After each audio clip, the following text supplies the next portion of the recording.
এইটা ড্রেন, এই যে জল পাস করার ড্রেন কাটা হচ্ছে।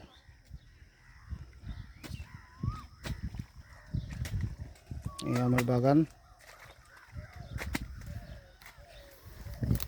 বৃষ্টি হলে এখানকার মাটি এঁটেল মাটি, বৃষ্টি হলে কাদা, আর শুকনোর সময় এমন তো শক্ত হয়ে যায় যে ইটের থেকেও শক্ত। এই জল সহজে শুকায় না, গাছ মরে যাচ্ছে জলের কারণে, গ্রীষ্মকালে জলের অভাবে আর বর্ষাকালে জলের কারণে।